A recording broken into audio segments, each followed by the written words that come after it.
Mesdames, Messieurs, bonjour. Midi, le grand journal, les titres. Serigne Hassan Mbacké, acquitté par la chambre criminelle de Diourbel. C'est dans l'affaire de l'incendie des maisons du député Moustapha Cissé Lo en 2014. Le verdict vient de tomber.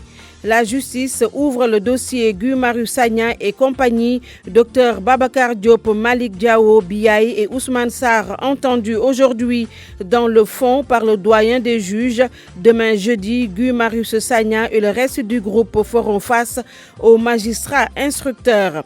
L'attributaire du marché de la dépollution de Hann, connu aujourd'hui, l'ARMP dévoile son choix ce mercredi. En attendant, les populations s'impatientent. Le projet connaît un retard de 10 ans. Le reportage de ce grand journal nous mènera à Tambacounda à la rencontre de Moustapha Fall qui a à 3 reprises tenté de rallier l'Europe de façon clandestine sans pouvoir jamais y parvenir.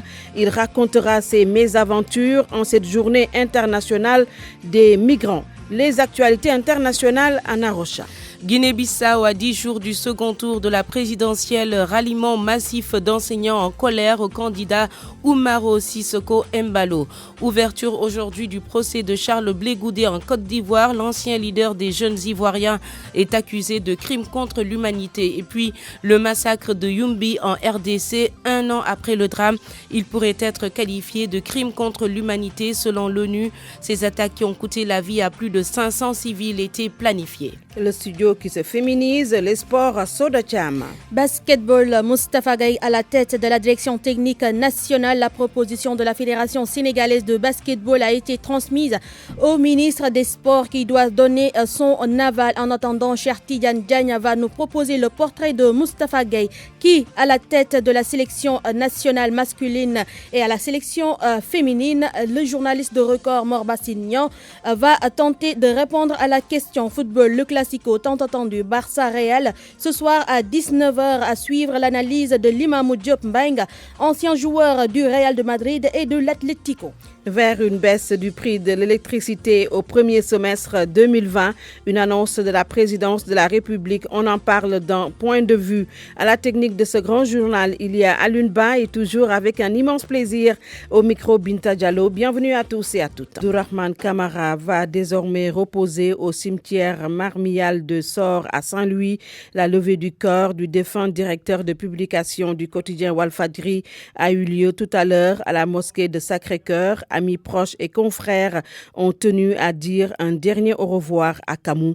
Reportage Amadou Sabarba. La mosquée Abou Bakr Sadiq de Sacré-Cœur, très petite pour recevoir ce monde, venu rendre hommage mérité à Abdourahmane Kamara.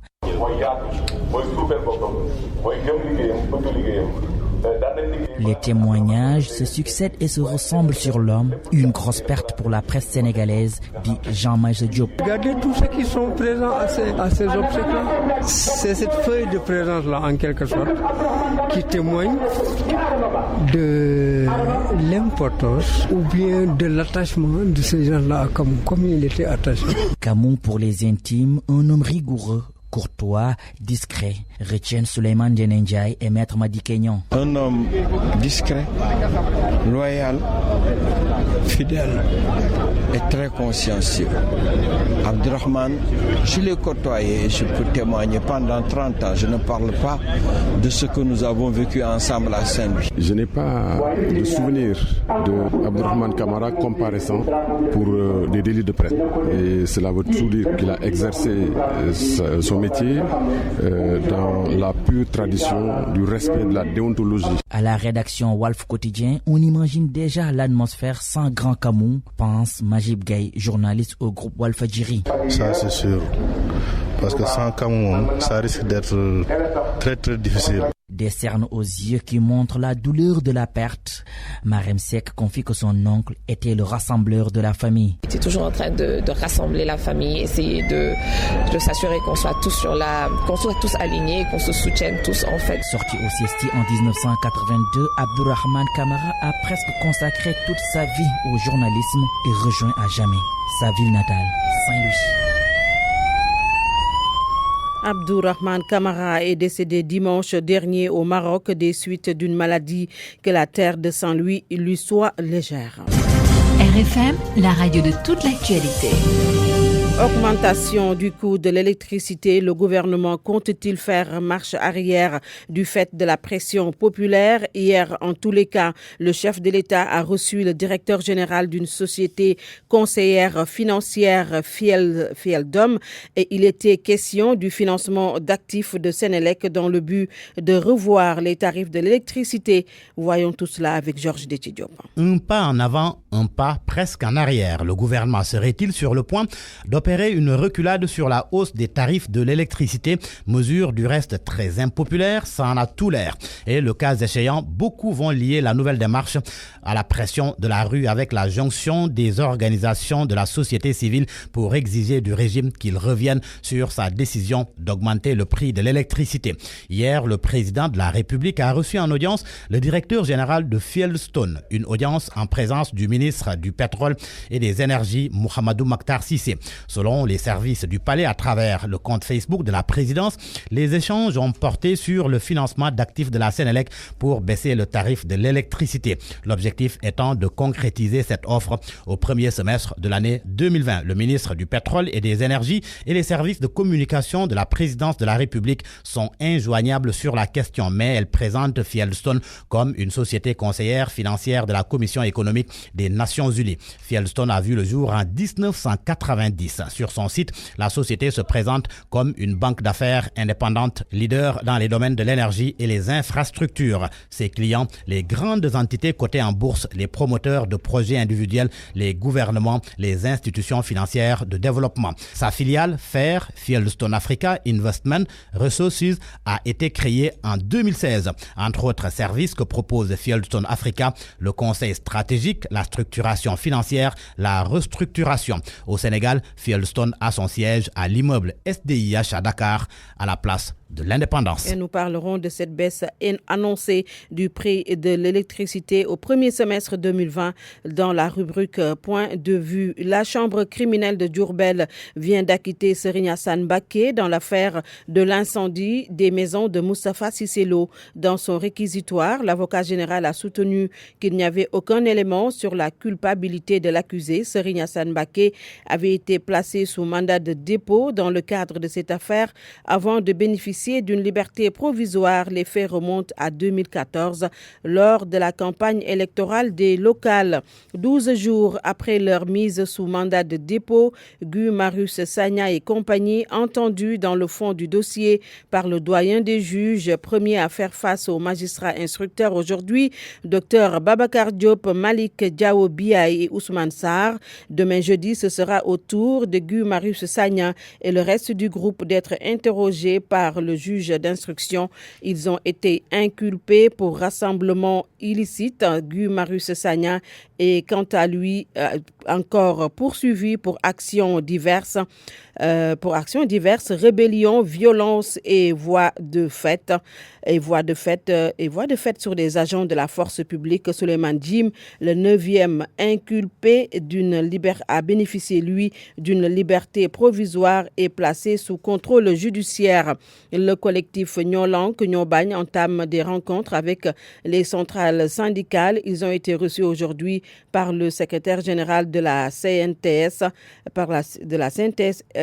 Modi Guiro, et du Sutelec Nyolank Nyobagn, qui compte organiser un sitting demain sur la place de l'Indépendance avec ou sans autorisation préfectorale pour encore demander la baisse du prix de l'électricité et la libération de Guy Marius Sagna et compagnie. La bataille judiciaire entre Marcel Mendy et Hussein Abré, loin de connaître son épilogue. Le journaliste écrivain a interjeté appel hier après sa condamnation par le tribunal de grande instance de Dakar à 3 mois avec sursis et une amende de 200 000 francs CFA. Il est poursuivi par l'ancien président tchadien pour diffamation. C'est aujourd'hui que la RMP devrait rendre sa décision dans l'attribution du marché relatif au projet de dépollution de la baie de Hann, un projet qui tarde toujours à démarrer. Plus de 10 ans, l'autorité de régulation des marchés publics avait cassé l'attribution de ce marché à une société allemande par l'ONAS, l'Office national de l'assainissement.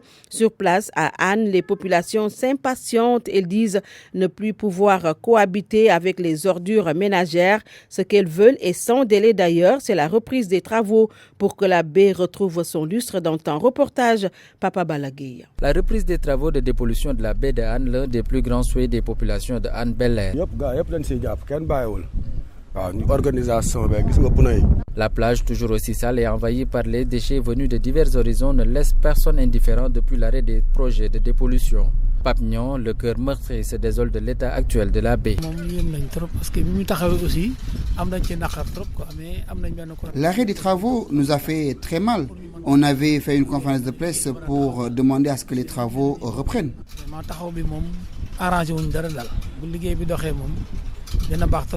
Soucieuse de l'état de santé des enfants de la localité, Mère Ramatassar, retrouvée chez elle, juge inacceptable cette situation avec ses lots de conséquences.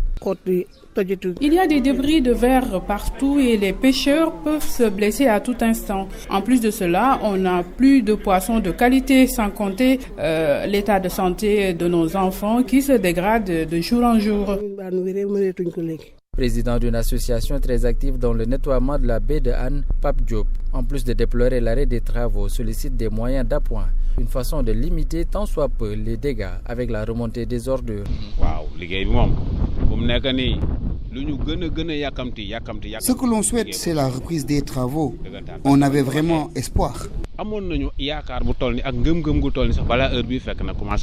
Sans moyens et conscient des risques encourus avec la cohabitation avec ces ordures, ces populations rencontrées attendent avec impatience la dépollution de la baie pour humer à nouveau l'air pur de la brise marine. Et cette brève que vient de nous envoyer Aminata Goudjabi, notre correspondante permanente à Fatick, un réseau de trafic d'Orange Money démantelé par la gendarmerie de Karang. 5 personnes ont été arrêtées. L'enquête se poursuit. La recommandation de la directrice de la pharmacie nationale d'approvisionnement, soustraire la PNA des mécanismes de la commande publique, en d'autres termes, changer son statut et l'épargner des procédures du Code des marchés.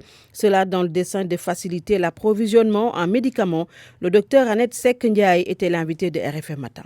Fondamentalement, et je le dis en intime conviction, et avec l'expérience que j'ai, parce que ça fait 7 ans que je suis là, qu'il faut soustraire quand même la pharmacie nationale des mécanismes de la commande publique. La commande publique a certes des objectifs en termes de transparence, mais les impératifs sanitaires ne sauraient souffrir de lenteur pour l'approvisionnement des médicaments. Je crois qu'aujourd'hui tout le monde est conscient et aujourd'hui le changement de statut de la pharmacie nationale est devenu une priorité pour tous les acteurs du système de santé et pour les autorités. Vous savez que le Code des marchés a connu plusieurs révisions et la dernière révision de 2014 a introduit même une dérogation pour des produits de la médecine d'urgence. Mais vous irez voir cette liste-là, vous verrez que quand même tous les produits ne sont pas pris en compte. Et aujourd'hui, la demande est très forte au Sénégal et nous avons très souvent des difficultés pour nous approvisionner sur le marché international. Il faudrait donc, sur les leviers sur lesquels nous pouvons agir au Sénégal, c'est d'abord les procédures et faire en sorte que pour les médicaments, essentiels en particulier, nous puissions vraiment lever ces goulots administratifs. Et évidemment, maintenant, sur le marché international, il y a des aléas sur lesquels peut-être nous ne pouvons pas toujours agir, mais au moins qu'au niveau national, on puisse lever tous ces goulots. Les médecins vers les populations de Pout pour une journée de consultation gratuite. Beaucoup de spécialistes seront sur place le samedi 21 décembre avec beaucoup de dépistages, tous offerts en cette 18e édition. Ousmane Khan, président du comité de rénovation de Pout, au micro de Awambay. Nous demandons aux populations de sortir massivement pour venir se faire consulter, pour venir se faire dépister, pour venir subir des tests, pour prendre soin de leur santé de manière générale. Toutes les spécialités médicales seront sur place, de la médecine moderne à la médecine traditionnelle. Donc nous aurons des urologues, des pédiatres, des gynécologues. Donc c'est vrai que je ne peux pas citer, mais toutes les spécialistes seront en place. et ce sera coordonné à la fois par des professeurs en médecine, professeur Aïda Silla de Fan, professeur Seigne Abdouba, cardiologue, professeur Souleymane Ndour, dentiste. Et nous avons dans l'association aujourd'hui plus de 50 étudiants et médecins qui sont juste de la commune de Pout et qui sont dans une association qu'ils ont dénommée Pout Keur Moussa Assistance Médicale. Ce sera surtout l'occasion aux populations de pouvoir bénéficier d'une médecine décentralisée. Ils ont eu tous les problèmes du monde pour avoir des rendez-vous. Aujourd'hui, ce sont les médecins qui vont venir et vont les trouver sur place pour leur permettre d'avoir leurs soins. Dans le passé, c'était entre 800 et 900 personnes qui venaient parce que ça concerne 3 communes. La commune de Pout, la commune de Keur Moussa et la commune de Diender. Mais nous attendons pas à moins de 1000 personnes pour la journée. Les chauffeurs de taxi Clando de Kédougou ont bloqué ce matin la route nationale numéro 7. Ils protestent contre la décision des autorités de leur imposer des licences pour pouvoir circuler. La police est intervenue pour les disperser à coups de grenades lacrymogènes. Nous y reviendrons avec notre correspondant sur place, Ibrahima Diabakhate. La journée des migrants célébrée aujourd'hui, prétexte pour aller à la rencontre d'un jeune migrant clandestin de retour, menuisier de formation. Moustapha Fall a tenté à 3 reprises le voyage sans jamais réussir. Son portrait avec Moussa Oumar Gueye, notre correspondant permanent à Tambacounda. Moustapha Fall, la trentaine et célibataire, est un natif de Touba. Ce migrant de retour a tenté à 3 reprises la migration irrégulière, en 2007 en Mauritanie, puis en 2010 à Libye et en 2015 entre Mali, Côte d'Ivoire et Brésil. Mais hélas, Moustapha Fall n'a pas pu migrer et rester sous d'autres cieux pour réaliser ses rêves en tant que soutien de famille. Un ami de Moustapha, depuis il est dans notre quartier depuis 2016. Vous voyez l'endroit que nous sommes, c'est son atelier, ce qui n'est pas bien couvert, il n'y a pas assez de sécurité. Peut-être les gens ne vous m'ont pas.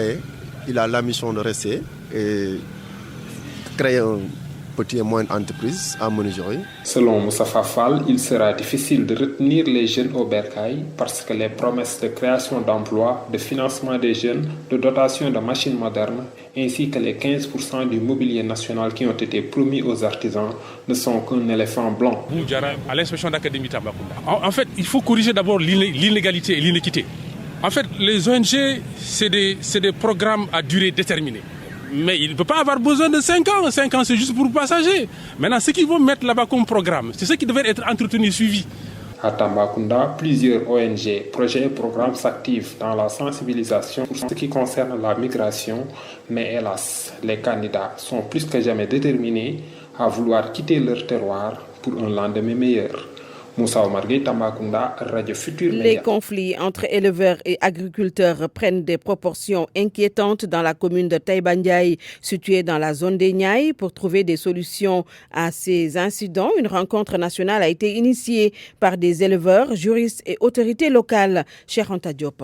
Cette rencontre entre éleveurs et agriculteurs a permis de lever tous les écailles qui se dressent sur le chemin des éleveurs et agriculteurs. À Balsand et Ouatta, dans la commune de Taïba Ndiaye, les conflits entre pasteurs et agriculteurs sont récurrents. Ibrahim Tchoubou, membre de l'association Ngondel Ngamtara. Une visite de travail pour que nous puissions être imprégnés des problèmes qui existent au niveau de Balsand, et c'est des difficultés permanentes. Il s'agit toujours malheureusement de ce conflit entre agriculteurs et éleveurs, des personnes qui vivent ensemble depuis toujours, qui se connaissent, mais qui malheureusement sont confrontées à des conflits qui ne s'arrêtent jamais. C'est la difficulté principale dans cette zone. Nous avons des solutions que NMB veut proposer à toute cette zone. Occasion saisie, des propositions importantes ont été faites.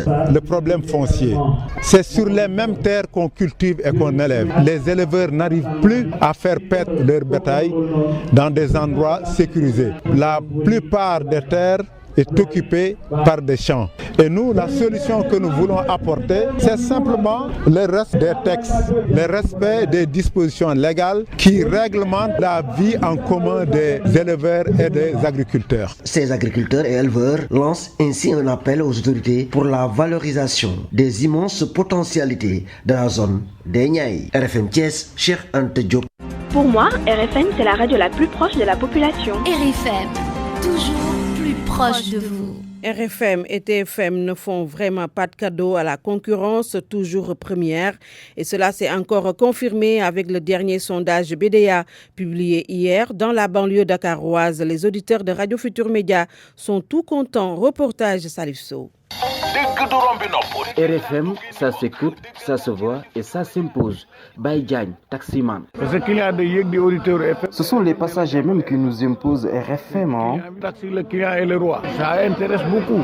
La radio de toute l'actualité, source d'informations crédibles selon Demba le menuisier. Les infos de première main passent sur la RFM. Une information juste et vraie, c'est ce qui pousse Abou coordonner à suivre au quotidien l'émission des faits divers, Khalas. Ça aide beaucoup. On comprend comment fonctionne notre société.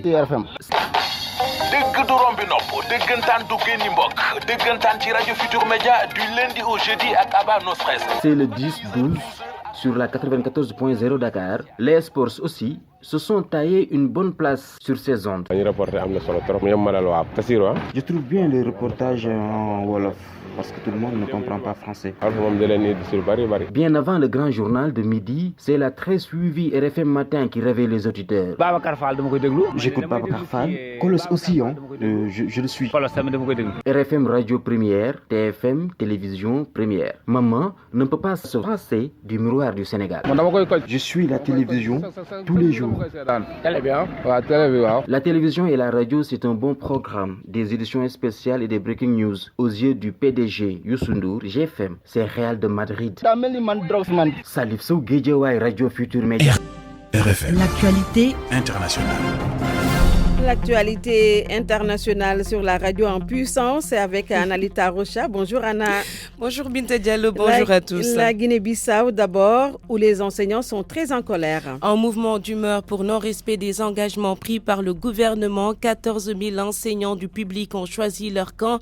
Ils appellent à voter massivement pour Oumaro Sissoko Embalo, l'un des candidats du second tour de la présidentielle prévue le 29 décembre prochain. La correspondance de Noah Mankali à Bissau. La révélation a été faite par Luciano Oscar Pereira lors d'un débat public organisé par les étudiants de l'université lusophone de la Guinée-Bissau.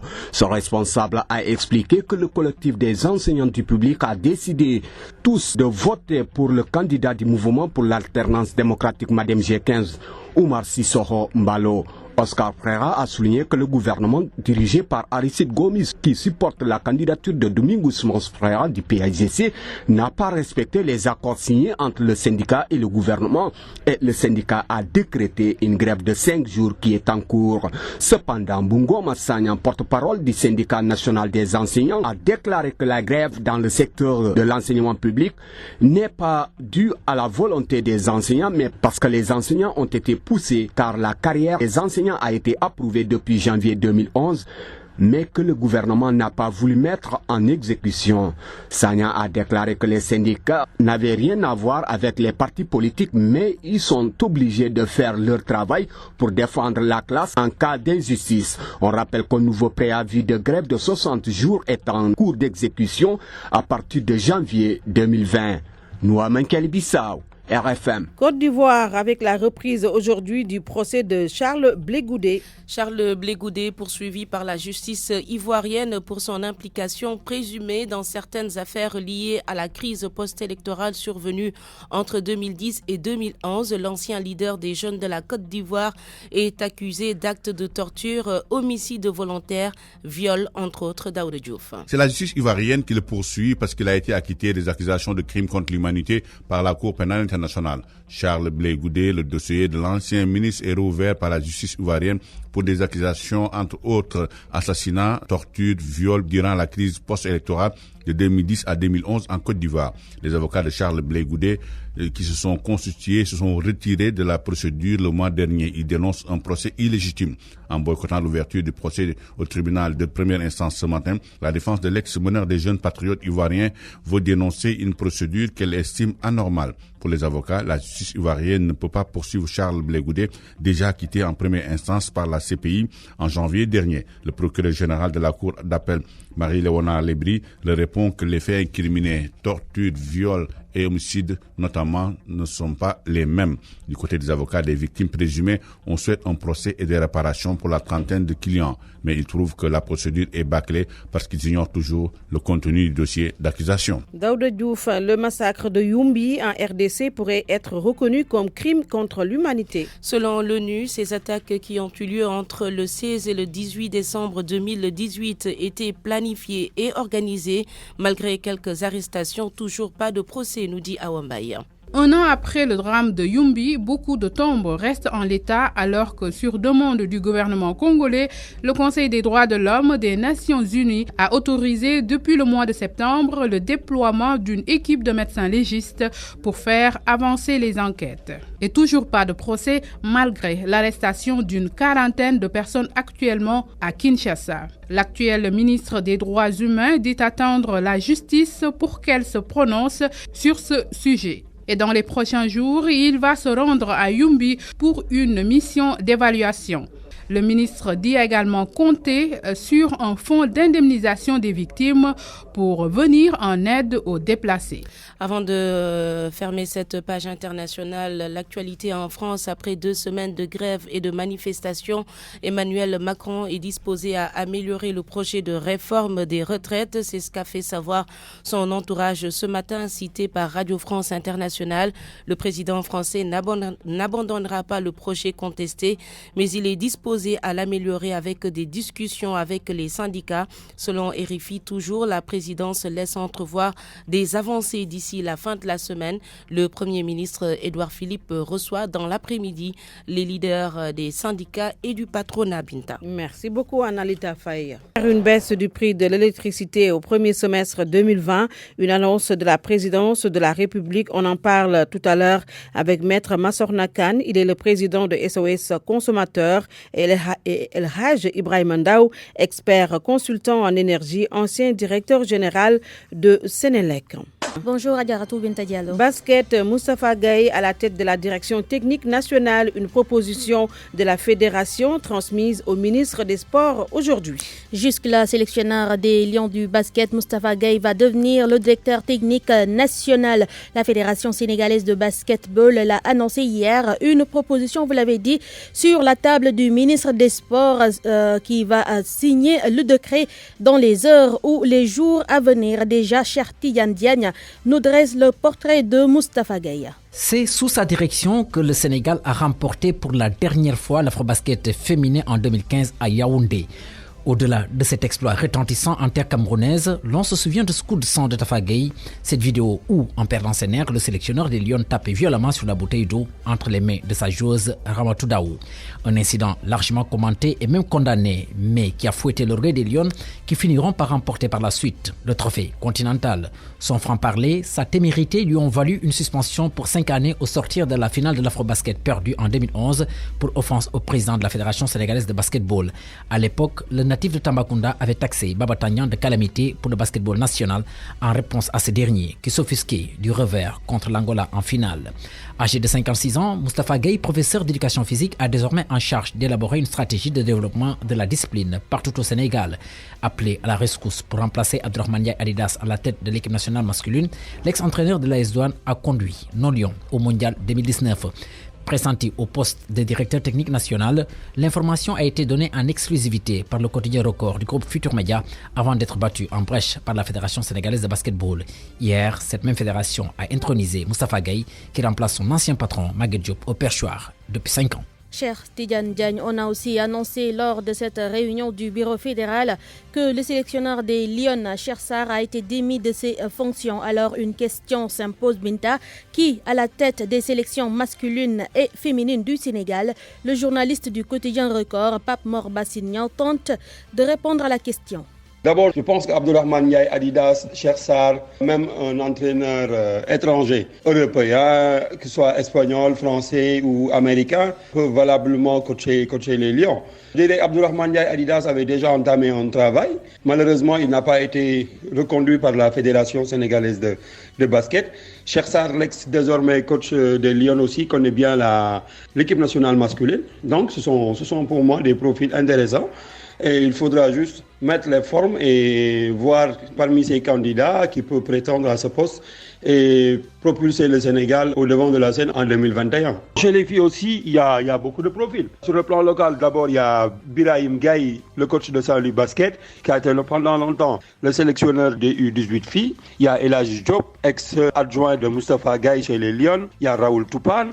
Il y a beaucoup d'entraîneurs sur le plan local qui peuvent occuper ce poste. Mais aussi, on peut essayer des entraîneurs étrangers, vu que la sélection féminine a été toujours dirigée par des techniciens locaux. On peut aussi tester des entraîneurs étrangers, américains, français, etc. Bon, ce ne sont pas les profils qui manquent. Il faudra juste faire les bons choix. Football féminin Soda, le Sénégal face à la Gambie cet après-midi en match amical. Une double confrontation, mais comme vous l'avez dit, la première déjà cet après-midi au centre technique Jules François Bocandé à 17h. Après cette semaine de regroupement, ces rencontres seront une occasion pour le sélectionneur d'évaluer son effectif. 2 matchs d'une importance capitale pour les éliminatoires de la CAN féminine, nous dit le sélectionneur Mam Moussa Cissé. On s'était regroupé pour préparer le tournoi de l'UFOA, mais malheureusement, il a été reporté. Donc, dans la perspective de la préparation des matchs éliminatoires de la CAN, nous avons cherché des matchs amicaux et aujourd'hui, le premier match se trouve être contre la Gambie, qui est un pays limitrophe qui a accepté de venir jouer avec nous. Donc ce soir, ce que nous recherchons, c'est un peu une évaluation de ce que nous avons fait pendant ces semaines-là. Parce qu'il faut dire qu'aujourd'hui, ce groupe que nous avons est un groupe qui a été rajeuni au moins à 60%, composé pour la plupart de joueuses de l'équipe qui viennent de l'équipe U20, accompagnées par quelques anciennes. Quand on a démarré le regroupement, on avait quelques problèmes parce que les filles étaient restées longtemps sans compétir, 5 à 6 mois sans compétition, donc c'était assez difficile. Aujourd'hui, nous avons l'occasion de pouvoir jouer contre une sélection féminine pour pouvoir juger du niveau des filles, du travail qui a été fait et surtout pour nous préparer pour notre match contre le Libéria parce qu'on se dit que la Gambie et le Libéria peuvent avoir des similitudes dans le jeu parce que les pays anglophones souvent ont le même style de jeu. Donc on doit s'attendre aujourd'hui à un match où on va essayer de mettre en place ce qu'on a fait dans le travail et pour évaluer ce qui a été fait. Moussa Cissé, sélectionneur de l'équipe nationale féminine du Sénégal, Binta, la deuxième rencontre Sénégal-Gambie est prévue le 21 décembre au stade La Dior de Thiès à 16h pour les éliminatoires de la CAN. Le Sénégal joue contre le Libéria. Hors de chez nous, le Classico FC Barcelone-Real ce soir, comptant pour la 10e journée en retard. Les deux protagonistes sont à la tête du classement de la Liga avec le même nombre de points, 35. Le fauteuil de leader Binta est en jeu.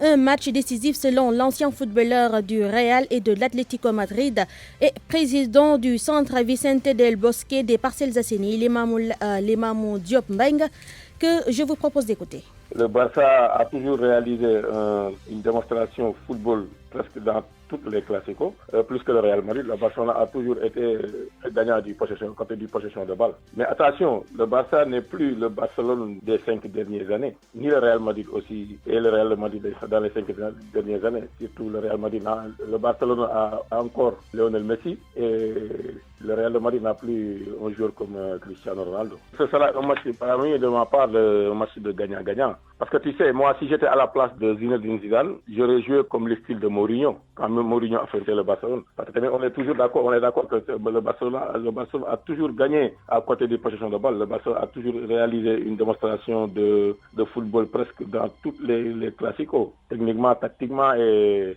surtout le monopole du ballon. Limamou Diop Mbengue, cette rencontre a été initialement prévue le 26 octobre dernier, mais finalement, c'est aujourd'hui que les férus du ballon rond seront servis à 19h. Match à suivre en direct sur la RFM. Pour terminer, Binta, on va parler du mondial des clubs. Liverpool de Sadio Mané défie Montreuil. La rencontre est prévue à 17h30. Le vainqueur va rejoindre en finale Flamingo, finale prévue le 21 décembre. Et c'est tout pour cette page des sports. Merci beaucoup, Soda Cham. RFM, la presse du jour. Avec Georges Déthié Diop. Les auditions dans le fond dans l'affaire Guy Marius Sagna et compagnie, elles démarrent aujourd'hui. Oui, le quotidien LAS indique que le DJI démarre les auditions et c'est Babacar Diop, Malik Diaobiaï et Ousmane Sarr qui passent les premiers devant le doyen des juges d'instruction. Selon le quotidien qui cite le site Libération Online, ils seront entendus ce lundi. Quant à l'activiste Guy Marius Sagna et les autres, ils passeront demain devant le magistrat instructeur. Ce que confirme l'Observateur pour qui ils seront auditionnés en 2 groupes. Guy Marius Sagna et ses 8 co-inculpés sont en détention provisoire depuis le 4 décembre dernier. Le collectif Nyolank exige leur libération immédiate et pour ce faire, il compte manifester vendredi à la place de l'Indépendance, avec ou sans autorisation, soulignent les Échos qui indiquent que Nyolank investit la place de l'Indépendance vendredi. Selon le quotidien Aliou Sané et compagnie, qui ont informé avoir satisfait à toutes les formalités, estiment que la Constitution est au-dessus d'un arrêté ministériel. Les mêmes propos sont rapportés par Source A qui relève que la place de l'Indépendance est déjà assiégée par les forces de défense et de sécurité. Mon confrère ajoute que pour les autorités, l'étude d'une telle requête des manifestants portant rassemblement en centre-ville n'est pas envisageable et ce, même en rêve. D'ailleurs, aucun attroupement d'environ 3 personnes ne sera admis le jour J. Conclusion, Source A annonce un vendredi pimenté. En attendant, l'Observateur nous informe de l'état des plaintes de Ousmane Sonko dans l'affaire des 94 milliards de francs CFA. Selon mon confrère, le doyen des juges attend encore le réquisitoire du procureur de la République pour pouvoir avancer.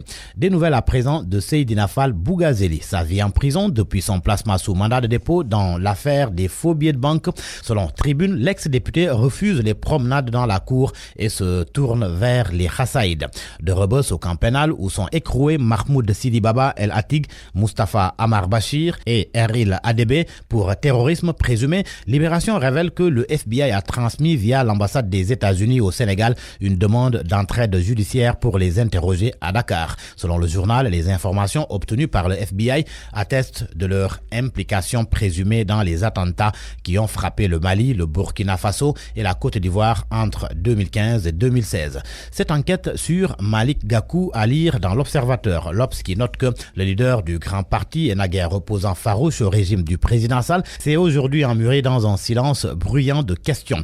Une posture intrigante que l'Obs a tenté de percer. Gakou, le dialogue silencieux avec l'avenir, c'est à la page 6 de l'Observateur. Le journal s'intéresse par ailleurs, dans un large dossier, aux nominations au gouvernement, les petites histoires des ministres les plus éphémères de la République, les heures de Mariti Sambeng, le mois de Christian Sinadiata et les jours du docteur Aminata Diallo. Maître Wade et la nomination jamais racontée de la fille de Pape Malick Sy. Une nomination racontée aujourd'hui par l'ancien premier ministre Souleymane Ndéné Ndiaye. Dans l'Obs toujours, à lire une interview avec Robert Bourgi, avocat et analyste politique. Principaux sujets abordés, le débat sur le 3e mandat et la succession de Macky Sall. À la une de Enquête, enlisement du dialogue politique, péril sur les locales, le journal Enquête indique que le dialogue s'enlise sur la question de l'élaboration des termes de référence et risque d'impacter sur l'organisation des élections locales avant juin 2020.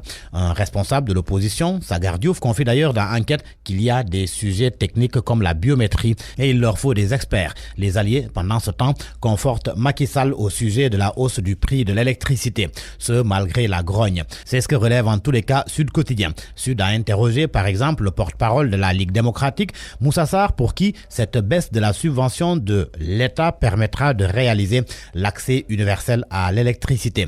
Zator Mbaye de l'AFP, lui, dit être persuadé que le président est la première personne à être affectée par cette augmentation.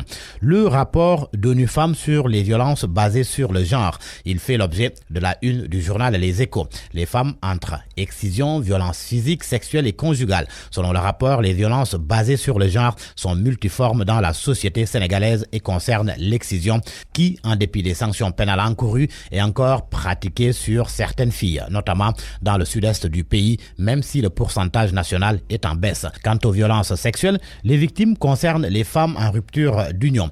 Les femmes victimes de violences physiques sont plus présentes en milieu rural qu'en milieu urbain. Les femmes et le mélange de produits cosmétiques, Le Soleil fait état d'un cocktail dangereux et certaines ont déjà payé les conséquences d'une quête obsessionnelle de raffinement. Reportage à la page 5 du quotidien international Le Soleil. À la première page de Source A, légitimité ou pas du refus de Pâle d'inhumer Issa Sow au cimetière.